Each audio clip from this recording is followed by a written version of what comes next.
Rape culture starts with the lessons that we are taught by our parents and by the people that we trust and that have power over us. The environments that we grow up around and the rape culture that we are surrounded by in so many parts of our culture really shape our own outlook on life. Like how it starts is by like normalizing like rape and like assault, sexual assault towards women. Well, it's evident in all of our culture and society, and it takes place in many different forms. It starts in childhood, especially in like stereotypes and gender roles. And in my social life, I don't really see that much, but I'd say in school, people tend to avoid the subject. I've like seen now, like someone brings it up, people tend to avoid it. Yes, I have witnessed rape culture. You can just log on to Twitter and, scrolling down and you see like tweets about like the Bill Cosby scandal and people making jokes about it and like saying they're going to do the same thing, which, to me that's, rape culture.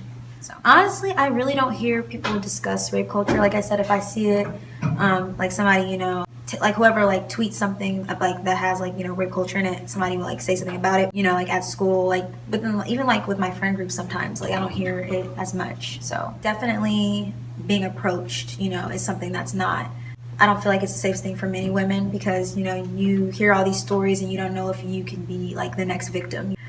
Men that try to, or boys trying to approach me, it's kind of like, it's a little like, I'm not comfortable with it basically because you don't know their true intentions and you don't know what they're capable of, which can create like a not being or feeling comfortable around like many men because of like those experiences. So you don't know if you can have those like similar experiences and nobody wants to have those experiences. Okay, so I think people blame victims in these situations because whether we want to believe it or not, there's this thing where a lot of people believe that men have, these unwritten rights to a woman's personal space, I guess I should say, and, really don't look at women as people, more of like objects. I blame victims because they can't, I say people can't be accounted for the situation, so people just like, they try to be like, oh, this is what I would have done, but you were never in the situation, so you can't really say that. I think it just becomes okay, and people think it's like normal. They've seen it happen and know other people suffer repercussions. And so what leads to victim blaming is like people not looking at women as, people and not giving them the same rights as they do give men, or just looking at men as, superior.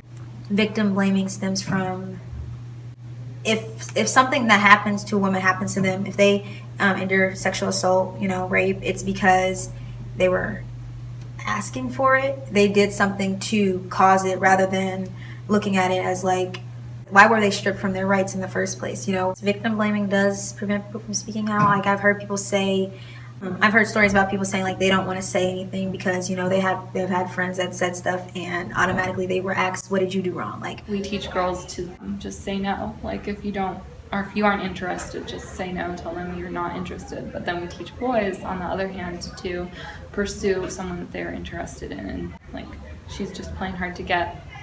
And those lessons really contradict each other and often lead to violence and harmful situations. We teach men and boys that they are sexual beings and that women are just sexual objects and that women are only here for men's pleasure and that men are entitled to women and that they get whatever they want and they just have to keep trying to get it. Like I remember like people being told in my family, don't wear that, there's men here. And I'm like, so I have to change what I'm wearing to prevent grown men from wanting to do something to me.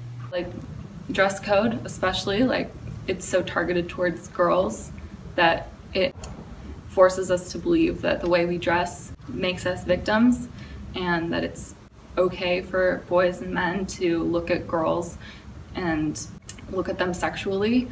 There are so many stories of girls wearing dresses and just clothes like that make sense due to weather and style and whatever, and then being forced out of classrooms while they're taking tests just because boys in the class are distracted, which is a big lender to our beliefs, and it shapes how girls see themselves, and it shapes how boys see themselves as well. Some long-term effects of rape culture is continuing it on to the next generation and just making it so it's like normal, and it's like I feel like it's not talked about enough, so people don't feel like they can speak up. You know, there's more cases where people are coming out like way later about things that happened to them a long time ago, and then when they do come out about it, it's seen like, oh, they're just in it for the money. But it's like people really have traumatic experiences that they need to, you know, overcome, and that's their way of doing it, by speaking up about it. Actually, it's like the same way when you lose a family member and you take so long to grieve. It's just like a thought process. It's like a time period for yourself. Like, you're trying to grieve, you're trying to understand what's happening, and so it might take longer. And so you can't just come out with it. It's just, it takes more time than that. You feel embarrassed, you feel hurt, and then when it takes time to come out, it's just, they came out to you in the first place. And as a person they trust, or as a person they respect, you should just help out in some type of way you can. So I feel like the long-term effects is just continuing it, and it affecting like future generations, and you know, this generation now, just making it seem like it's okay and it's not talked about, as if it's not the biggest issue when it affects many women and men.